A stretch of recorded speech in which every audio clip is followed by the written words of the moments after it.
Подпись срочника подделали и отправили его воевать в Украину. Он погиб. В Москва-Сити эвакуировали целый небоскреб, а российские регионы оказались под ударом украинских дронов. Всем привет, это «Новости воздух». Меня зовут Дмитрий Еловский. Пожалуйста, поставьте лайк, подпишитесь на нас и напишите комментарий, обсудим.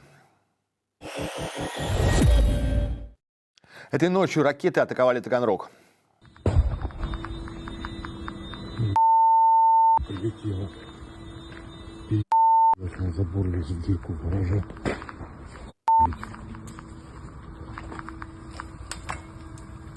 В городе слышались десяток взрывов. Звучала сирена, работали системы ПВО. Били по авиаремонтному заводу. Это следует из анализа издания «Астра» на основе видео с места атаки на улице Циолковского. Там как раз расположен 325-й авиаремонтный завод. Информации о пострадавших до сих пор нет. Повреждена котельня. 27 многоэтажек остались без тепла. Это данные мэра города Светланы Камбуловой. По словам главы Ростовской области Юрия Слюсаря, сгорело 14 машин и пострадало промышленное предприятие. А вот телеграм-канал ВЧК ОГПУ говорит, что целью атаки мог быть военный аэродром. Местные видели пожарных и военную технику, которая направлялась к Таганрогскому авиационному научно-техническому комплексу имени Бериева. Но еще одна интересная деталь этого налета – закрытые бомбоубежища. Об этом на видео жаловались местные жители. Бомбоубежища все закрыты. Вот мы ходим, слоняемся в 5 утра. Сигнализации срабатывают, отбоя еще не было, но делать нам больше нечего, идем домой. По данным телеграм-канала Мэш, Таганрог мог быть атакован новейшими реактивными ракетными дронами «Пекло». Их обломки якобы были найдены в городе. А по Z-пабликам разошелся снимок, как утверждается, упавшего обломка двигателя от ракеты «Атакамс». Ну и в эту же ночь Брянская область пережила налет дронов. Глава региона Богомаз сказал, что над областью сбили 10 беспилотников. По его словам, загорелся некий производственный объект. А украинский Асинт-проект «Днепро» утверждает, что была поражена нефтебаза Транснефти.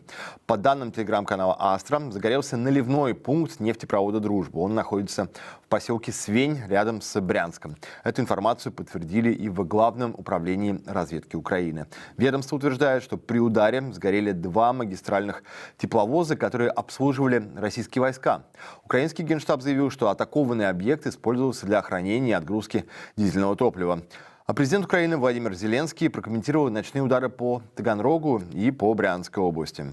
Это именно такие дальнобойность и точность, которые шаг за шагом возвращают Россию к реальности того, что войну нужно завершать.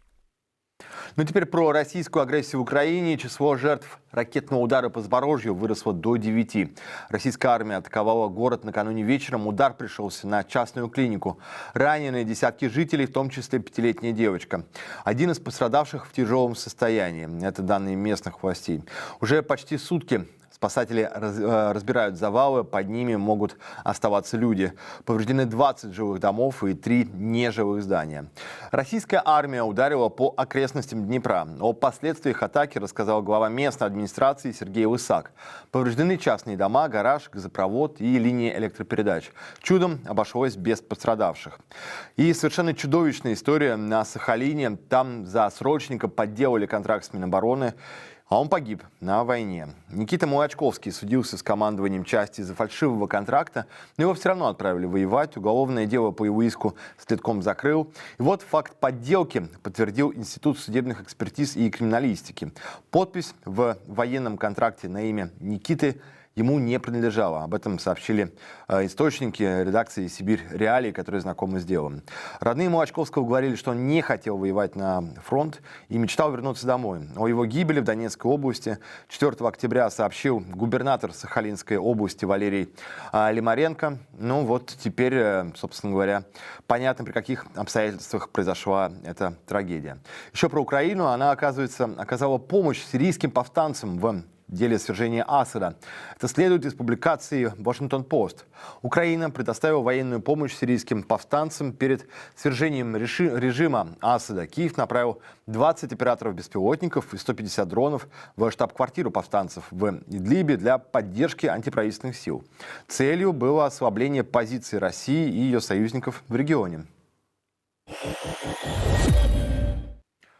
Сегодня из башни Меркурий и Москвы-Сити эвакуировали людей. Там сработала пожарная тревога, на место выехали экстренные службы. Спасатели, которые приехали, возгорание не обнаружили. Судя по всему, это была поломка системы оповещения. К другим происшествиям фура с пивом вылетела с трассы в Башкортостане. Водитель грузовика, который перевозил пиво, врезался в отбойник, и машина вылетела с дороги. От сильного удара кузов фуры открылся, и из него вылетели сотни банок с пивом. Местные жители и проезжающие мимо водители, конечно, не упустили этот шанс. Банда, кому нужно пиво? Вон фура улетела. Здесь лежит палетки пива. Не палетки, а вон. ДТП произошло на трассе М5 Уфа-Самара рядом с селом Кандры сегодня рано утром. Еще одно ДТП в Забайкалье. Там два грузовика провалились под лед на озере Арахлей, пытаясь сократить путь. Водители успели выбраться, спасатели пытались вытянуть машины, но те застряли в проруби. И страшное ДТП в Удмуртии. Легковушка столкнулась с фургоном под деревней Верхнясь. Погибли трое, в том числе 10-летняя девочка. Сотрудники МЧС извлекли тела погибших, еще троих сейчас осматривают врачи. В Лондоне судят 5 болгар, которых обвиняют в шпионаже в пользу России. По данным следствия, они обсуждали похищение и убийство нашего коллеги, журналиста Романа Доброхотова. Группой руководил бывший операционный директор немецкой платежной системы Wirecard Ян Марсалик. Обвиняемые планировали вывести Доброхотова на катере или инсценировать несчастный случай. Марсалик предлагал более жестокие способы, включая сожжение. Журналисты расследователя Христа Грозева обвиняемые также планировали похитить и убить. По словам Грозева, Россия все чаще привлекает иностранцев для шпионажа из-за нехватки своих собственных агентов. Друзья, досмотрели этот выпуск. Спасибо. Пожалуйста, поставьте лайк, напишите комментарий и проверьте, подписаны ли вы на Ходорковский Лайв. У нас много важного интересного контента. Посмотрите и другие наши ролики. Всем спасибо. Это был Дмитрий Ловский. Пока.